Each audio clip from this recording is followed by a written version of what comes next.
Welcome to the Public Works Nerds Podcast with Mark and Mike. Welcome to the Public Works Nerds Podcast. I'm Mark Hulver. And I'm Mike Spack. We're your co-hosts.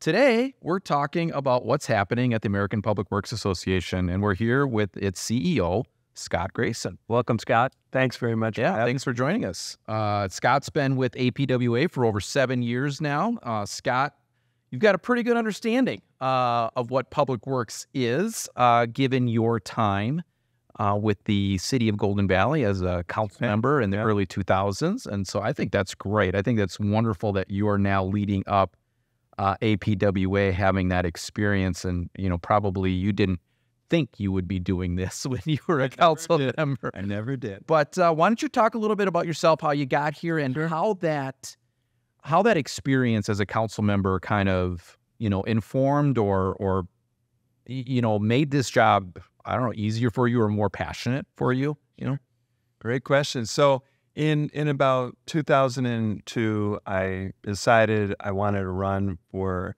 council in Golden Valley. And part of it was I loved it there, but there was no true community. We had nice infrastructure, great parks, but we have multiple school districts and private schools. And so I ran on a platform of building and creating community. I wanted to have a art and music festival and a parade and fireworks. And so that's why I ran. A lot of other people run on one issue, and I didn't have any one issue.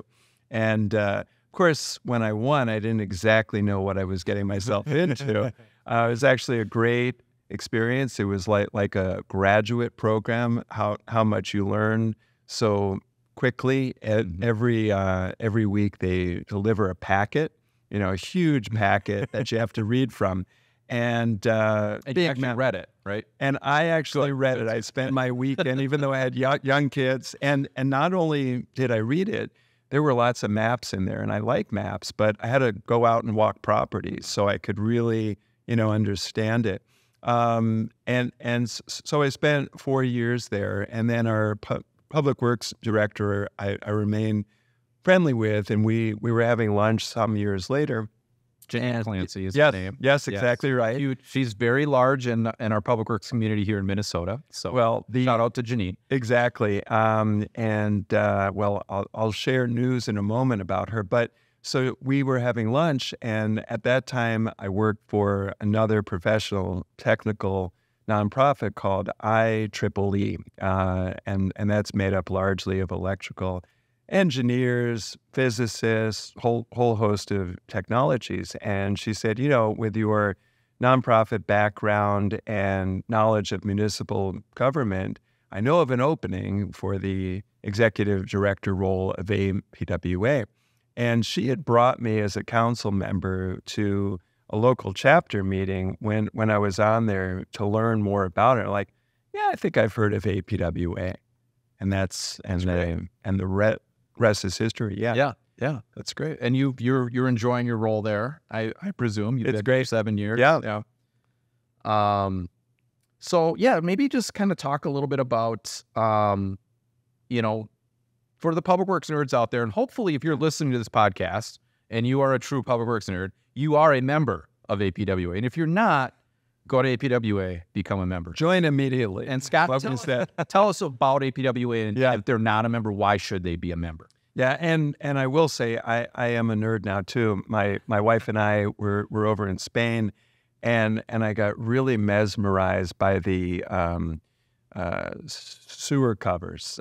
Manhole covers. They're not called manhole. They were just beautiful, and we kind of lost each other because I got stopped in an alleyway looking at them.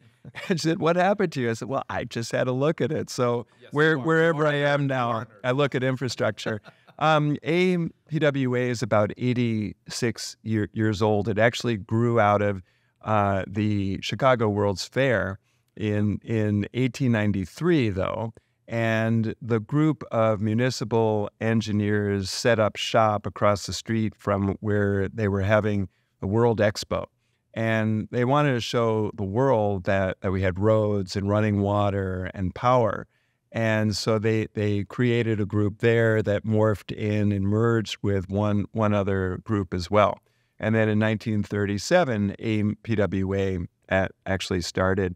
It's grown over the years. I get a little impatient. I think we should be a lot larger than we are, not because we want revenue or more people. It's just that we offer so many great products and services that it's a shame more people are not part of it. But I will say this morning, before I was over here, I learned that we have hit a new record of 32,020. 32,020. And growing. And so that is exciting. And it's really more about, anyone who works in public works and infrastructure should be part of our family, actually. Mm-hmm. Do you have a sense in your numbers what percentage of cities and counties in the country are in APWA versus not in APWA? Yeah, well, what I would say is that 89% of our membership are public agencies. Okay. And so it's a mix of private engineering firms, individuals, but the largest amount of our membership. And the way we're actually structured is based on a city's population or county. We say, based on your population, you should roster X amount of people. Okay. And so what we're seeing during the last 3 years, though, so say that there's a population of 100,000, and we say you should have 12 people on your roster. Most of these agencies are signing up more than that. Okay. They are seeing a lot of value, I think. Did you see a dip in membership through the pandemic and then are starting to climb up, or has this been steady growth over the 30,000 members? Yeah, so just before the pandemic hit, we were on a growth path, and then we lost some. We were really concerned we'd lose a lot. All of the newspapers and economists were saying that state and local government would not recover for 20 years. I wasn't sure that would be the case, but the week that it was announced that the World Health Organization had declared a world pandemic, we lost a few big cities instantly. And so we were concerned, but we said, look, let's keep everyone we can. Let's provide as much value. Let's provide online education. Let's be here for them so that when it ends, they'll know that they were part of this family. And so, once it hasn't quite ended yet, but we're out of the woods at least. At what point do we declare the pandemic is over? Yeah, I don't know. I think they said it's over, but it's still with us. Yeah, it's not quite a pandemic, but it's epidemic, not pandemic. Yeah, exactly. The right term. Whatever it is, wash your hands, right? Yeah. And sing happy birthday. Yeah. So what happened was we really spent 2 years being reactive, which isn't a lot of fun. To keep the organization afloat. And no one really knew what would happen, but we all work long hours, and everyone likes using the word pivoted. We changed up a lot of stuff. Obviously everybody went remote, and we worked remotely a year. We created incredible online education. Some of you nerds out there know that we have a PWX, which is our big annual meeting and expo. We weren't able to have it in person, so we brought it all online and created PWX at home. And so we tackled a new technical area each month, and we really focused that month on providing education around each area. And that was great, and people liked it, and they maybe had some time in their heads at home to log in and hear things. How is registration going for PWX coming up in August? Because I know through the pandemic, conferences, trade shows, everything shut down, and then Yep. kind of slow to reboot back up. But have you rebounded? The answer is yes, and I speak with a lot of peers who run other associations, and they're not back yet. Week one, when they stated the pandemic was here, week of March 9th, 2020, we were planning to have our North American Snow Conference 3 weeks later. And the governor of Ohio declared a state of emergency and said, okay, no gatherings of 100 people or more. Now we hear that like, okay, I understand that, but I just couldn't even wrap my head around that. What does that mean? We're going to have 5,000 people, but you can't have 100. Guess we can't hold that meeting. And so we canceled that meeting, and then we canceled PWX that we would have held in New Orleans at the convention center that was actually being used as an overflow hospital.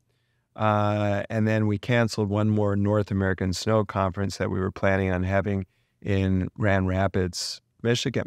And then finally in St. Louis, we were able to have it. And we budgeted for about 75% of a normal year. And we hit that. Okay. And then last year, we kind of stuck with that as well, and we exceeded that.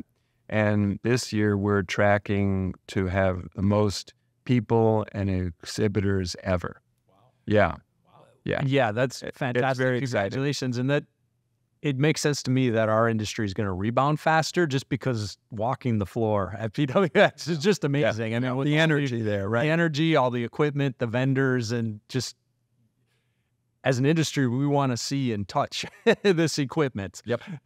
No, that's exactly right. And most of our people have been out on the front line from when it started. So being around people again, what was not uncomfortable or new to a lot of them. A lot of groups when they started meeting in person would issue red bracelets, yellow bracelets, and green ones. Red meant stay away, don't shake my hand, don't come near me. Okay. Yellow's like, well, if you want an elbow bump, okay. And green is bring it in and give me a hug. And we didn't issue that, but there was a lot of hugging going on. That's great. So outside of your large events and some of your online courses and that, and I think you kind of talk through that, and I was going to say that sometimes you mentioned the fact that you were reacting for 2 years, and I was going to make a comment that sometimes that's where the best innovation comes out, though. It's great because you have to do something. Yep. Versus trying to be proactive and build something. And I think you guys have done a really good job with building a lot of those online resources and trainings and that. So I think that was a good thing, and we've seen that in so many industries thanks to the pandemic.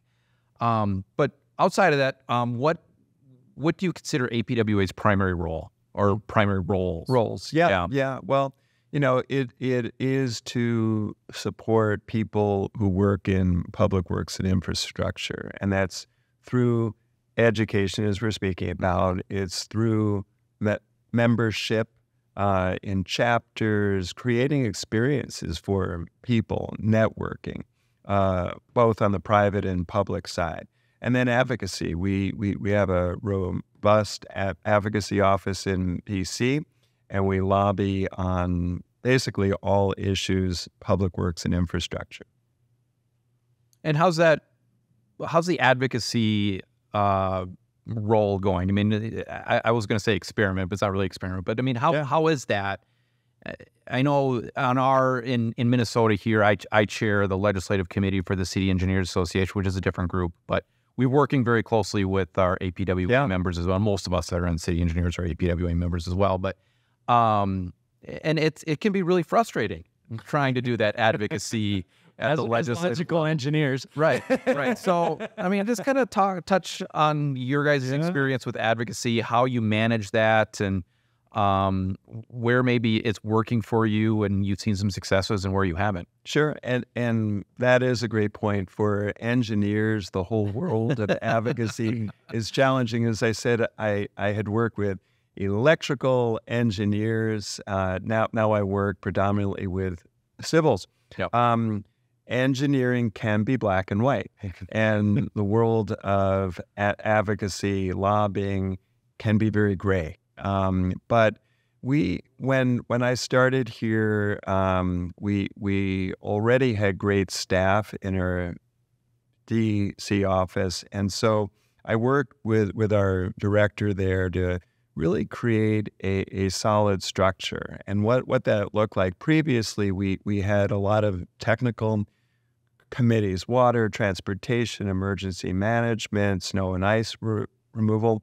And they were being charged with writing policy statements, but their expertise was truly in the technical world, not necessarily as knowledgeable in the advocacy world.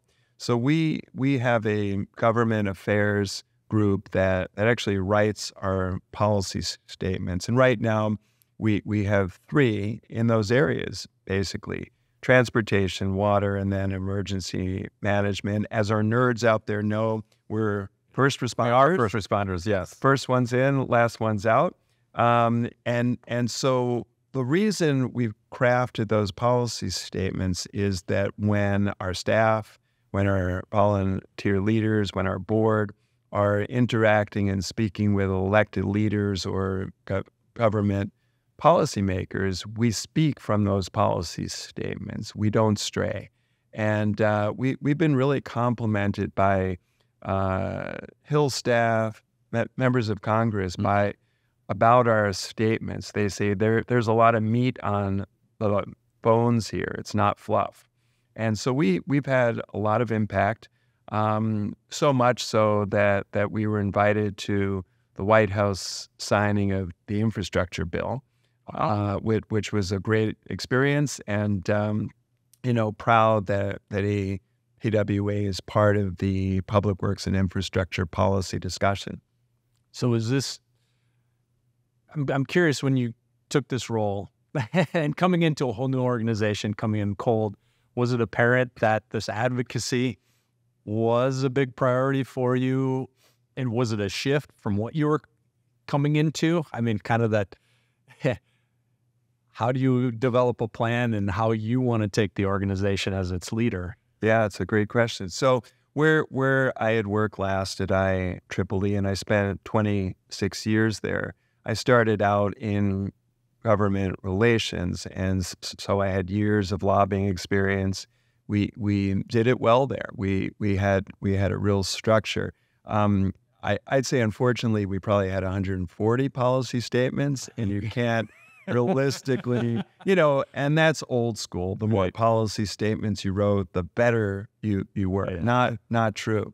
And so quantity over quality. Well, yeah, exactly. And so, I took my experience, what I knew, refined it, worked with our staff on it. And so I love the fact that we have a great process now of the government affairs group that we have spent. Well, keep in mind also, Congress, we have a new one every other year.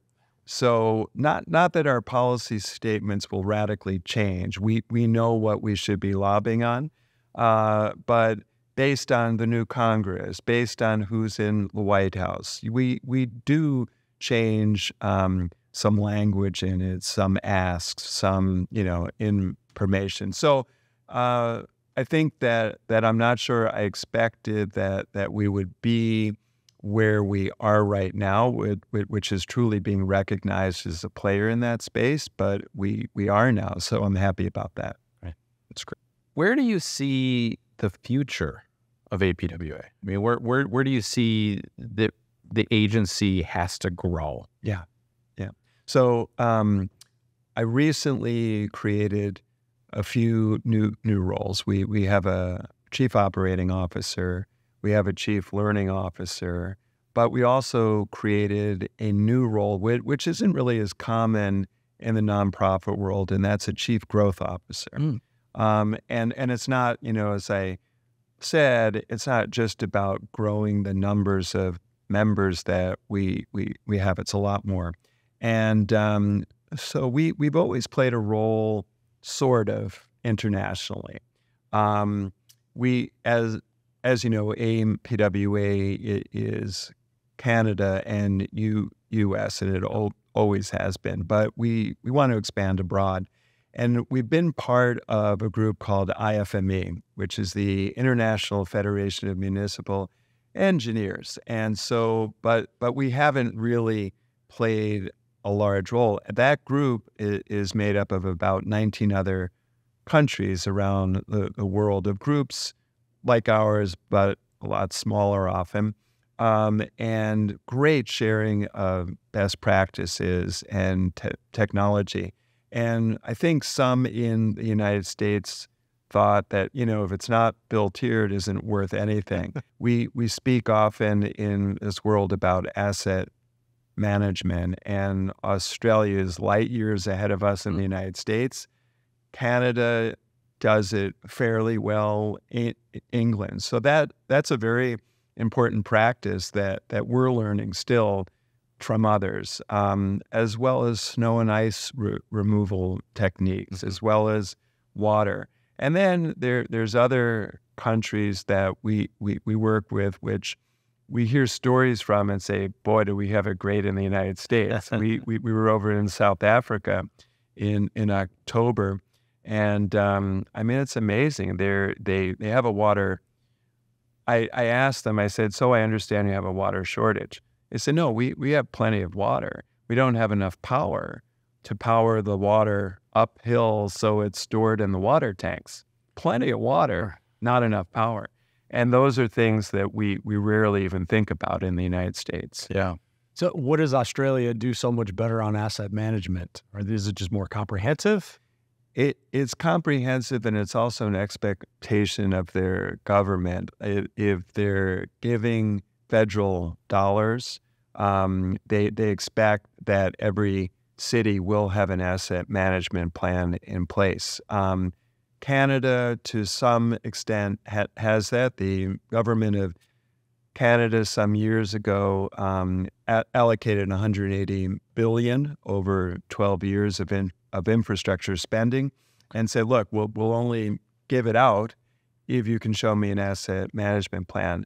The hurdle is that the smaller cities and rural communities, they might have one person, they can't make an asset management plan. So they've funded people and outside groups, to actually help them create plans, so that you're truly being good stewards of spending. And we have this once in a lifetime chance in the United States with $1.2 trillion in spending on infrastructure. And so we ask members of Congress, Hill staff, and other policymakers at the agencies, it might be good if we require, or say it's kind of nice if you have an asset management plan if you want grants, because that is really assuring your money will be spent properly. So, and what was the reaction to that? I would say Department of Transportation was elated. They absolutely understand it. They have some programs in place to encourage that. When we spoke with EPA and their water office, they were on board. But what I didn't know at that point was, and people out there may have heard of SRF, the State Revolving Fund for Water. Every state operates it how they want to, basically. Mm-hmm. And so we've started speaking with individual states and saying, so have you ever thought about requiring or recommending an asset management plan when smaller and rural cities ask for grants? Your question was, how are we expanding? And it is international reach, learning. We've been organizing technical tours for groups outside of the United States, in Canada and the United States as well. So a real, building outside relationship, sharing knowledge about our certification programs, our accreditation programs, and a lot of other countries are excited about those, even though we created them in the United States. They're applicable. Do you have any members outside of U.S. We and do. Canada? Yeah, and actually, this year, as we speak right now, we'll have it's about 28 people showing up at PWX from outside of the United States. It'll end up being 80, and that's not Canada either. We'll have a couple of hundred now. It was harder last year due to the restrictions, and we'll have a lot of people in now. Good.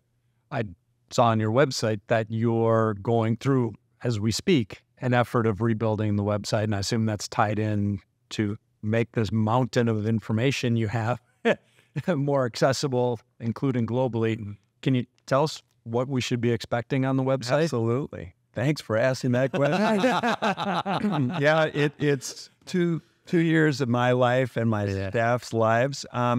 It's actually way more. I mean, it's exactly like infrastructure. You don't see all of the other stuff. You'll see a website.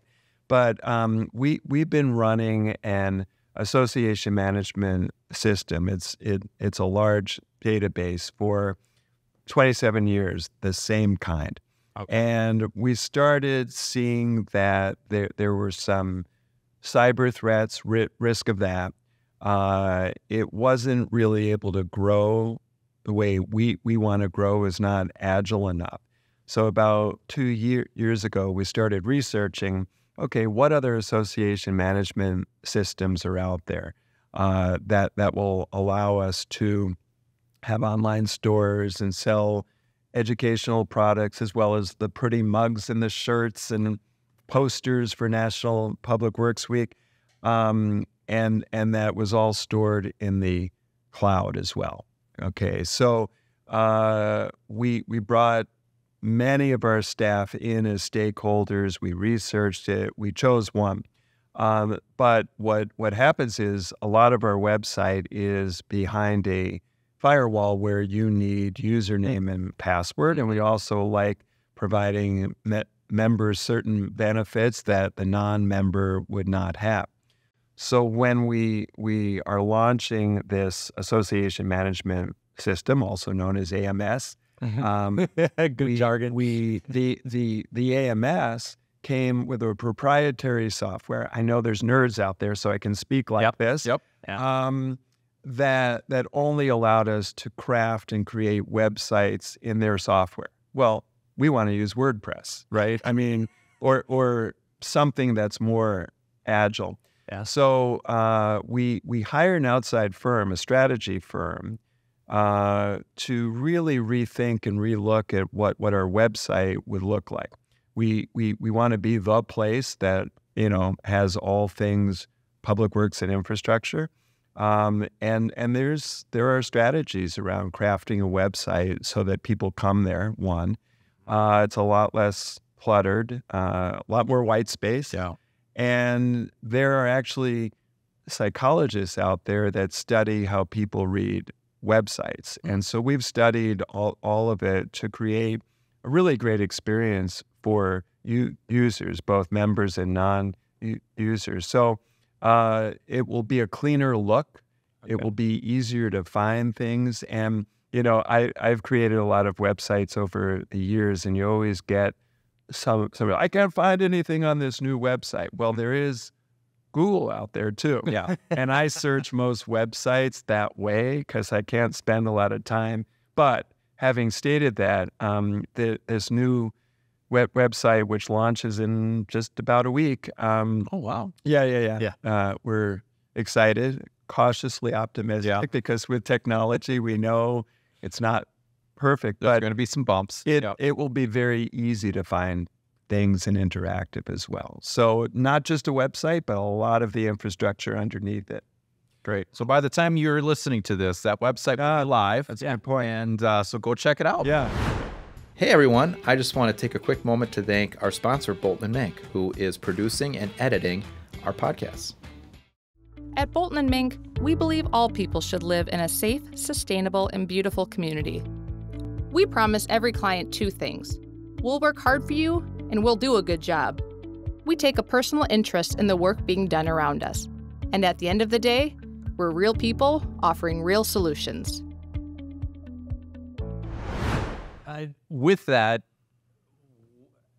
with all this ChatGPT stuff coming out and all the AI and what's behind a firewall and what's scrapable, what's not, has that come up yet, or is that on the horizon for the board to be thinking about? Because, I mean, the advocacy, the education, you certainly, I assume, want to make a lot of information available to everyone, but we also recognize the benefits of being a member and having access to. So how are you going to balance that out? That was a great question. So we try to stay 8-9 steps ahead of what's coming our way, if you will. And I often speak with my staff and say, what do you not know that you don't know, right? And so we're constantly thinking about how external factors can impact APWA as an organization, but also its members. And so as far as GPT, the AI world, we are looking at, we have lots of authors and we write technical books and journals. And so we want to make sure that we have a really good understanding about what's plagiarism, what's not, that we create policies around, recognizing that, it might not be the end of the world if somebody writes a paper but consults with an AI software that helps write it. But just as long as the public knows, this was written both by AI and a real person, and trying to understand what the intellectual property rights are around that. And then as far as scraping data, we're not that concerned. We want our information out there in the public. There are laws that restrict that, so we don't encourage people to violate laws.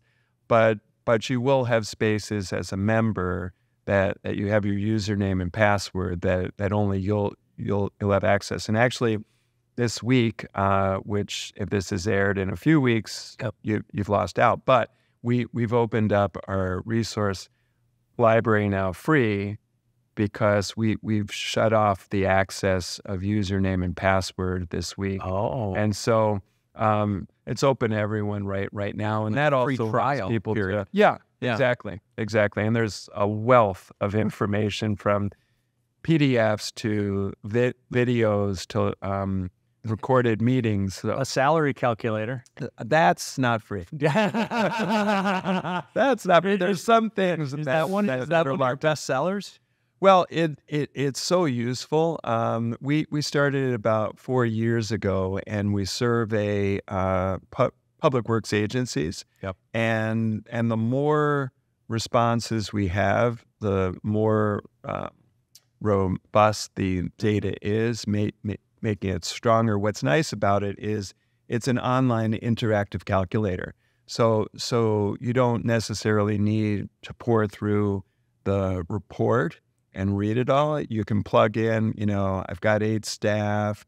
We handle pavement management, and we're in Casper, Wyoming. How much should we pay? And they have 9 years experience.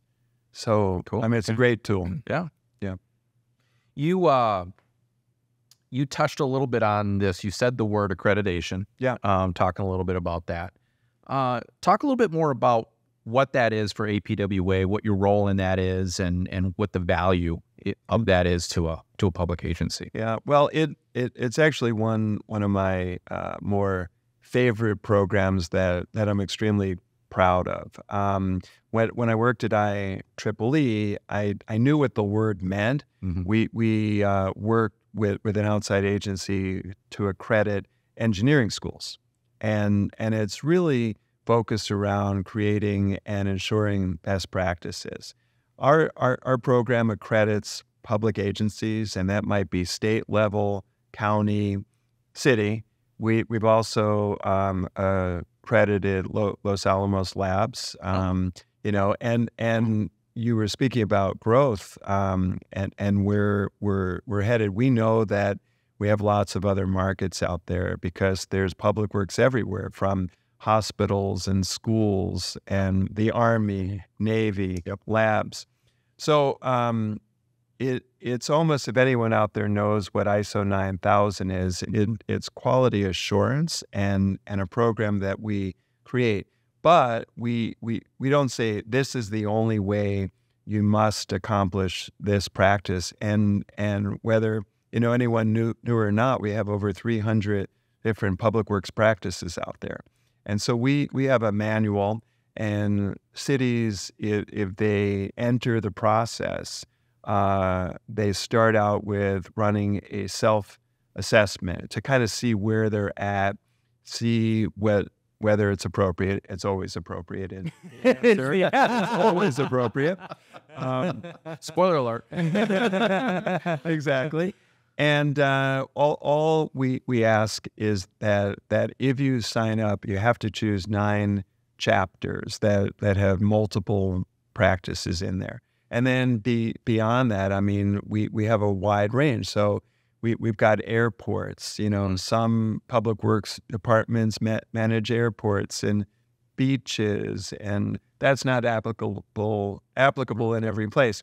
So, but what I hear over and over from those who went through it is it was rigorous, it was really challenging, but it was the best experience they've ever had, both for them and their staff. And as we see people now finally starting to retire, there will be a large loss of knowledge. Right. And so our accreditation program really helps agencies codify business practices and the knowledge that people who've worked there years and years have had, but maybe never wrote it down anywhere. And once they leave, they won't have it anymore. So we want to grow that program. We believe every agency, lab, city, state, county should have that.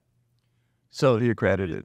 Help me understand. It's basically city comes to APWA.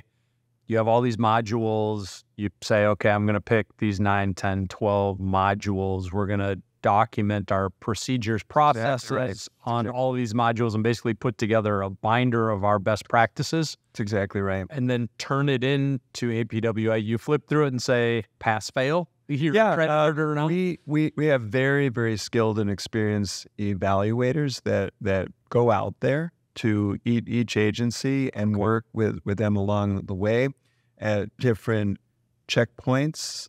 And we provide a few years to work through the process. Most are about a year and a half. I mean, it's doable in a year and a half, depending upon how many staff you have. Okay, so you're sending out facilitators, yes, almost consultants to help you through this. Well, the evaluators can't help them write it, right, but they can help provide input when asked, yes. And then ultimately, once they're out there for the final evaluation, they say, fail, pass. Now, it isn't ever, it's rarely ever you fail, because there are, to your point, checkpoints. Who has failed? Come on, spill the beans. Who's failed? I don't know of anybody, but they may say, look, this practice you wrote about needs more work before we can ultimately accredit you. Okay. What's the typical time frame, cost around the program look like? So it varies as well by population. Okay. And I definitely, I don't have the price list in my head based on population, but anyone out there who's excited, you can call me because I'm passionate about it. But we have great staff that administer the program, but it's not that expensive. Okay. The hurdle for most cities is allocating staff resources versus how much the program costs. Okay. But, at even those groups that were, well, I don't have enough staff, I don't know, and they sign up and do it, they said, why was I ever worried? It's the most important thing we've ever done here. Yeah. And I come from public sector. I've been running a tech company here for 15 years, and getting those, I mean, it's not McDonald's level, here's how you do the process. Nope. But at least thinking through and documenting what we do and what we don't do and how we think about the general principles helps everyone be better at their job. So yes, it's a body of work, but my experience when we're on the other side of coming up with standard operating procedures was what we were doing got so much better and more efficient, and focusing on the right way and the right things is just as important. I assume you have great testimonials coming out. You want a job? You stated it extremely well. Yeah, that is it. And the beauty of it is as I said, we don't ram anything down anyone's throat. You know your own business practices better than anyone else would, but create the framework around it so that you can transfer that knowledge in each of those areas. Yeah, and I think about, we interviewed Russ and John from the city of Egan, and they're both going to end up retiring about the same time. They're 30 years into their career at the city. Like, what kind of vacuum is left when they walk out the door? So let's see, Egan, should they be accredited? Yeah, right. I think you know Russ. So yeah, exactly. But actually, I mean, if I may, so I was having dinner with the Public Works Director of LA County, and I said, you really should become accredited. And he said, well, the Public Works Director in Houston has been on me also. Okay, I will. So even now, the larger cities are signing up, and they see the value of it. It's spreading. Yeah. Well, we would, and Mike and I have talked about this before as this podcast continues, hopefully. We would love, if there's an agency out there that's considering going through the accreditation process through APWA, and you're interested in helping us learn about it. Yeah. We would love to just kind of follow you through that. We would love to interview you before you start it, and then maybe interview you a couple of points, a couple of times within that process, and certainly at the end, and just kind of, get your input as to how the process is going, what you're learning, and then obviously at the end when you've gotten through it, the pros and the cons of it. Right. But we would love to do that and try to do a series. Yeah, have that case study series of a community going through the process, because that, at least through my career, I've learned so much from kind of on the sidelines, tagging along people going through a journey like that. Yeah. Yeah. No, absolutely. Great. It's fun. And I'm sure any of the agencies out there that, are starting the process have experienced it. And the other part of it is most agencies reaccredit. So, yeah, I was going to ask that question. Every 3 years. Every 3 years, okay. And we want to make sure that that's a meaningful experience. We've had feedback that says, we don't want the same old. So, it's trying to push that envelope so that there is an experience of continuous improvement for the agency that reaccredits. And we also like sharing best practices of the accreditation process, so other agencies. And what's also worked out well is we have a network where agencies that are considering doing it reach out to other ones that have. And so it builds that network. Yeah, and I could see if I was going through the process, I would love to see another agency's kind of accreditation documents as a template, because I love starting with a template or an example versus just a blank page. Right. Yeah. Are there any themes that have come out of the accreditation process of, wow, that was really hard, or that was great, or most agencies are really missing the boat over here, or is every... It's a great question, but, Yeah, every agency is so unique, and through my anecdotal conversations anyway, some practices are harder for some and easy. The same practices are easier for others. But and APWA as a whole, we really want to try to share as much knowledge. We're working on a survey and study right now to try to gather useful information. So, for instance, if you've got 9 square miles of roads, how much salt should you order each year? Just the common things that no one's quite sure about. They've learned through practice and Right. trial and error, but to be able to share that knowledge about how many cars will you need in your fleet and stuff like that. Interesting. That's great. Well, like I said, we would love to follow somebody through that process, and feel free to let any other agencies that are going through it, let them know that we'd be interested in having that conversation. Absolutely. Yep. So, just kind of moving on from the accreditation conversation, what other areas of focus are there for APWA and maybe for yourself within APWA? We've touched on a little bit on asset management, and I don't know if you want to expand on that some more, but talked about advocating more, and then obviously accreditation. But what else are you guys really looking at? We have this long history, and as part of it, we have chapters all over North America, and they're great. They really provide the education to local people. And so we've looked at APWA as the national or international entity that supplements and helps chapters provide appropriate and targeted education, but local people know what the local needs are.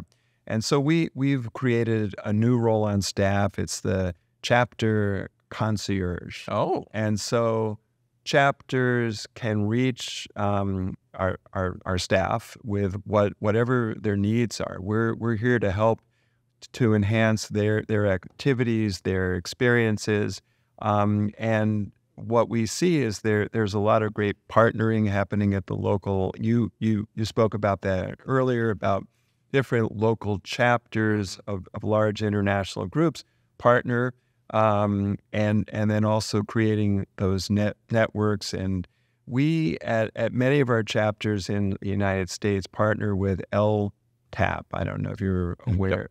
Yeah, where that and technical assistance program. It's exactly right. Yeah. And so they're some are even on our chapter boards. They're very much a part of us now, and that's worked well. They provide really great education to operations staff.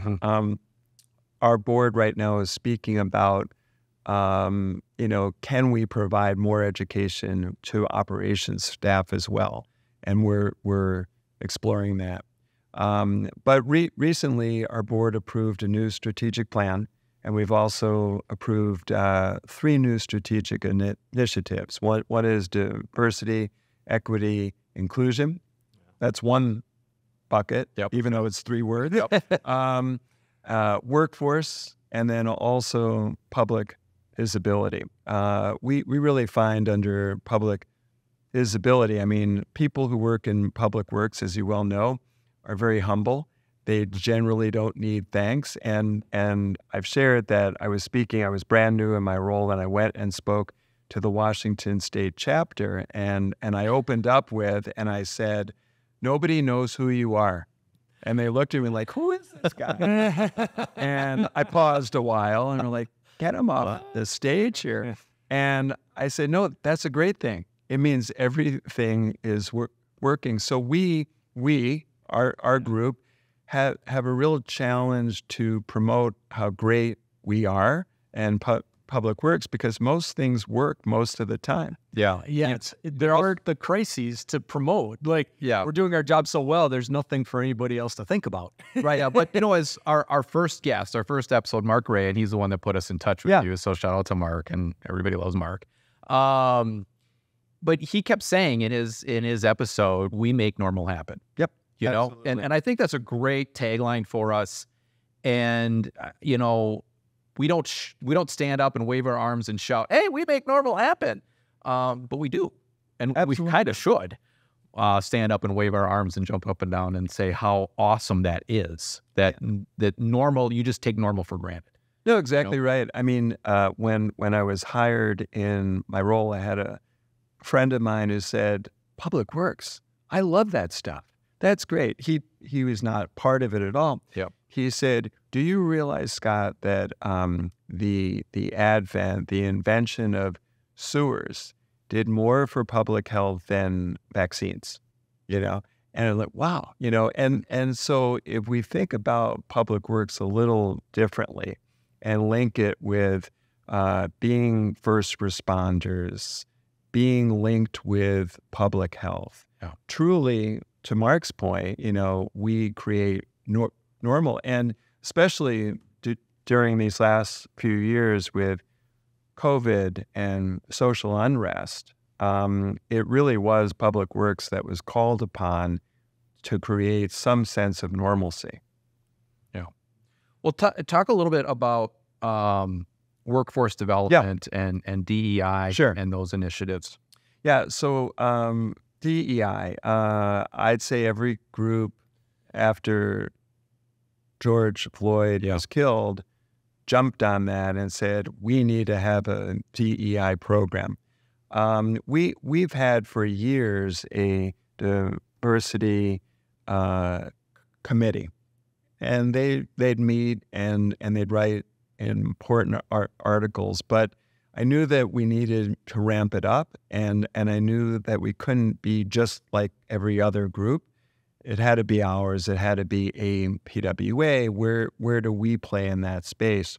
And so we actually hire an outside firm that specializes in working with organizations like ours to create a DEI program and what that would look like. And I thought it was very important that we craft our own. We don't pull from other groups because it might not resonate or be as important. And so the thought was we wanted to create a roadmap that had action items, milestones that we could impact change. We also had to define what would that change even look like. So we brought in our board of directors. We have a young professionals group, our YP group, and then we also brought in our DEI group as well. And we spent a few months with online meetings with this outside group that worked through definitions and understanding that culminated in an in-person half-day workshop that we brainstormed, created a roadmap. So we've got a roadmap right now. We're right at that stage right now, and we'll roll it out. What we know is that a lot of cities have their own programs. And so we're speaking about communicating best practices, if you will, to chapters, to our board, to our structures about what that actually looks like. And there's really a few prongs. It will look at creating education around DEI, but also, as I was speaking about, creating more educational programming for operations staff. It's being more inclusive of the wider body. So when we speak about education, it's not just education about DEI, but being inclusive and providing appropriate education for a wider audience. It's also about governance. How are we structured as APWA to be more inclusive of people? So the work is underway there. Yeah, and that kind of that leads into workforce development exactly as well. Right. Yeah, exactly right. So what you're hearing, I'm sure, and is happening everywhere. We're hearing loudly. There's a workforce shortage, and hugely. Yeah, and with 1.2 trillion in infrastructure spending, everyone's all excited, like, okay, we finally have money.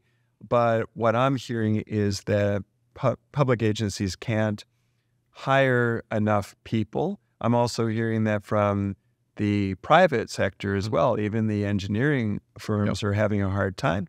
And I'm hearing they've got so many projects that they can't even take on every project. And we also have a supply chain shortage, all happening at once.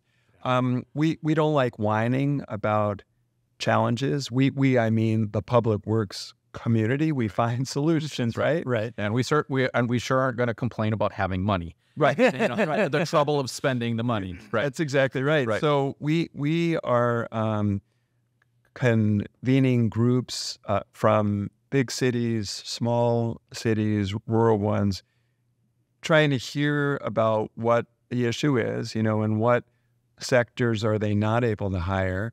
But more importantly, how do you recruit? What are the tricks of the trade out there to recruit? We're part of the U.S. House of Representatives Public Works and Infrastructure Caucus, and through that, our group puts on briefings, and we had one in D.C. a few weeks ago, and we had panelists, the public works directors from Minneapolis, Memphis, L.A. County. We also had one from Vancouver Metro, and we spoke about what are their practices, and there's a whole array of tricks of the trade to recruit.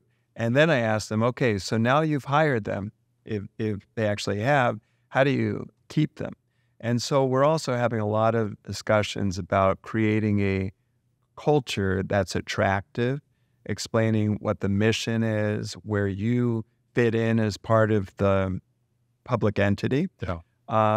So, I mean, it's a very big issue. And as I said, it's a strategic initiative. So we're just starting on that path right now. And if you have me on some other time, we'll report back on that. Yeah. My brain wants to know, what are the tips and tricks of how do people get folks in? Like, one of the stories I've heard, an acquaintance owned an HVAC company out in New Jersey, and finding young folks to work on furnaces and air conditioners, impossible. Yeah. And so he ended up, a big part of his company and his work was going around to high school teachers, and he identified that kind of the kids with the short attention spans, but reasonably smart, like, hey, you go out and work on a furnace for an hour and a half. He would bring them in right after high school and train them completely. But he would have to go to the individual teachers and say, hey, give me a list of kids I can talk to that aren't going to go to college, right, and who this Exactly fits. And I think we have the challenge and the opportunity in our industry is a lot of our workers almost fit that kind of a mold of they're not the, hey, go to college prep and you're going on and you're taking the ACT and you're going to get this degree and then this master's degree. And then it's not a predefined system like that. Right. And we are promoting that a lot, but then we hear, well, McDonald's or Amazon are paying $25 an hour. How can we compete? And so there's things happening in the marketplace. There are we as a PWA need to do more work about making this field of work the most attractive field of work. And I think a lot of that is just like Mike was saying, you've got one business owner going out to the high schools and identifying kids. But I think we have to, first of all, normalize, I guess, or make it okay. Make kids realize, hey, it's okay. You can make a good living without going to college. If you don't want to go to college, you don't have to go to college. You can make a really good living. You can do some, things that are outside with your hands, that are on a more regular schedule, have really good benefits, retire well, have a good career. And you don't have to go to college, and just make them aware of this career path and that it's okay. But that's one thing that our society has got to get past is, it's okay to go to a trade school or go to this and not go to college. Mike Rowe, the Dirty Jobs guy, is a huge campaign around normalizing. And even my wife was like, hey, you had this article of, the guy who went to the trade school and is an electrician, well, like maybe our daughters wouldn't want to date him in college, but like it'd be great if our daughters married an electrician when they're 28. Like a plumber. Just the stability, and so just No, absolutely changing. Right. We just had a meeting with the Assistant Secretary of Education in D.C., and we spoke about these issues. And she said her office is willing and wants to work with us about possibly working with community colleges and creating curricula around public works. And she said that she graduated from community college, and the Secretary of Education graduated from a community college. And that, to your point, community college is fine, is great, better in a lot of instances because Heck of a lot they're cheaper. more agile, less expensive. But she also spoke about trade schools and how important that is. So there is a movement. I also asked her, so say that your administration changes, is this still, do you see this viewpoint carrying on? I said, absolutely. It's not a partisan issue. Okay. That's great. So just, this has been great conversation. Really, this has been great to learn more about APWA and your guys' vision for the future of APWA and that. Just as we close out, one thing that we usually ask our guests is kind of touching on technology, and where have you seen technology really make an impact on our industry? And just open that up to you. Like, what area have you really seen, or what type of technology have you really seen make an impact on public works? Yeah, so when I was hired, I had come from an organization that their big focus was high tech. Right. And I thought, well, what's there going to be in public works, right? It's incredible. Yeah. And from electric cars, autonomous vehicles, drones, and even with fleets. I was in D.C. couple of weeks ago, and we had a technical tour, and they showed us their 4 brand new electric street sweepers. Just really cool. Now they don't have chargers yet, because that's on back order. But Beautiful sweepers. Yeah, I know. They look but good. They are planning. Yep. And so if you've got money in the budget, you start slowly, and then you have them. There's all kinds of recording devices now and snow plows that are not only helping understand the ground temperature, the air temperature, and how much brine you have to spread, but they're doing other work. They put sensors on these trucks to see what's happening out and about on the streets also for repair.